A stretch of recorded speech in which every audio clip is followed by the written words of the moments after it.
Chapter 6. Jean-Felix? No one was at the receptionist's desk, and no one came when I called. I hesitated for a moment, then went into the gallery. I walked along the corridor to where the Alcestis was hanging. Once again, I looked at the painting. Once again, I tried to read it, and again I failed. Something about the picture defied interpretation, or else it had some kind of meaning that I had yet to comprehend. But what? Then, a sharp intake of breath as I noticed something.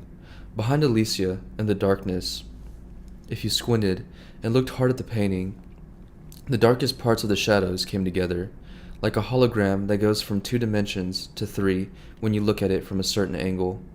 And a shape burst forth from the shadows, the figure of a man, hiding in the dark, watching, spying on Alicia.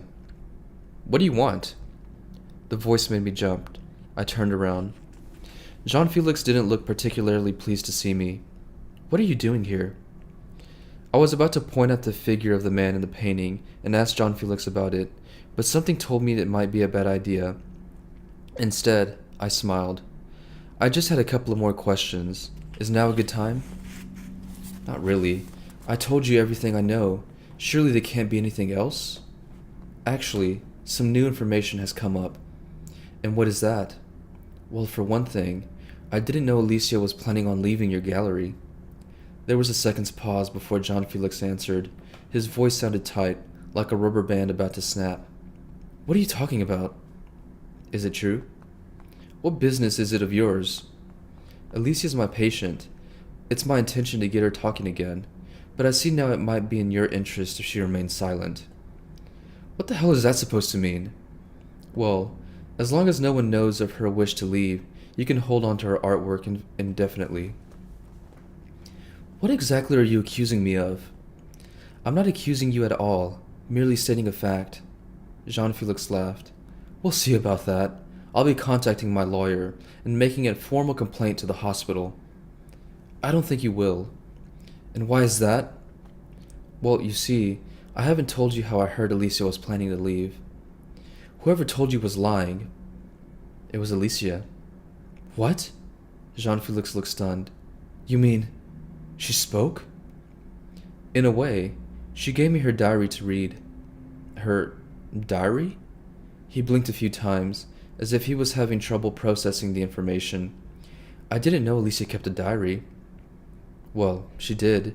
She describes your last few meetings in some detail." I didn't say anything else. I didn't need to. There was a heavy pause. Jean-Felix was silent. "I'll be in touch," I said. I smiled and walked out. As I emerged onto Soho Street, I felt a little guilty for ruffling Jean-Felix's feathers like that, but it had to be intentional. I wanted to see what effect the provocation would have, how he'd react, what he would do. Now I had to wait and see. As I walked through Soho, I phoned Alicia's cousin, Paul Rose, to let him know I was coming. I didn't want to turn up at the house unannounced and risk a similar reception to the last time. The bruise on my head still hadn't fully healed. I cradled the phone between my ear and my shoulder as I lit a cigarette. I barely had time to inhale before the phone was answered on the first ring. I hoped it would be Paul, not Lydia. I was in luck. "Hello?" "Paul, it's Theo Faber." "Oh, hello, mate. Sorry I'm whispering. Mom's having her nap, and I don't want to disturb her. How's your head?" "Much better, thanks." "Good, good. How can I help?" "Well, I've received some new information about Alicia. I wanted to talk to you about it." "What kind of information?" I told him that Alicia had given me her diary to read. "Her diary? I didn't know she kept one. What does it say?" "It might be easier to talk in person. Are you free today at all?" Paul hesitated. "It might be better if you don't come to the house. Mother isn't... well, she wasn't too happy about your last visit." "Yes, I gathered that." "There's a pub at the end of the road, by the roundabout, the White Bear." "Yes, I remember it. That sounds fine. What time?" "Around 5? I should be able to get away then for a bit." I heard Lydia shouting in the background. Evidently, she had woken up. "I have to go. I'll see you later." Paul hung up.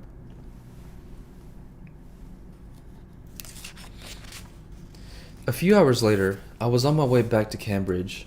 On the train, I made another phone call to Max Berenson.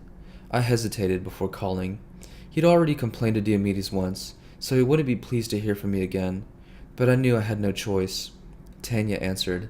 Her cold sounded better, but I could hear the tension in her voice when she realized who I was. Max is busy. He's in meetings all day. I'll call back. I'm not sure that's a good idea. I could hear Max in the background saying something in Tanya's reply. I'm not saying that, Max. Max grabbed the phone and spoke directly to me. I just told Tanya to tell you to fuck off. Ah, I said. You've got a nerve calling here again. I've already complained once to Professor Diomedes.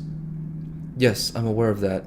Nonetheless, some new information has come to light, and it concerns you directly, so I felt I had no choice but to get in touch. What information? It's a journal Alicia kept in the weeks leading up to the murder. There was silence on the other end of the line. I hesitated. Alicia writes about you in some detail, Max. She said you had romantic feelings for her. I was wondering if... There was a click as he hung up. So far, so good. Max had taken the bait. Now I had to wait to see how he'd react. I realized I was a little afraid of Max Berenson, just as Tanya was afraid of him. I remembered her whispered advice to me, to talk to Paul, to ask him something. What? Something about the night after the accident that killed Alicia's mother. I remembered the look on Tanya's face when Max had appeared. How she felt silent and presented him with a smile. No, I thought. Max Berenson was not to be underestimated. That would be a dangerous mistake.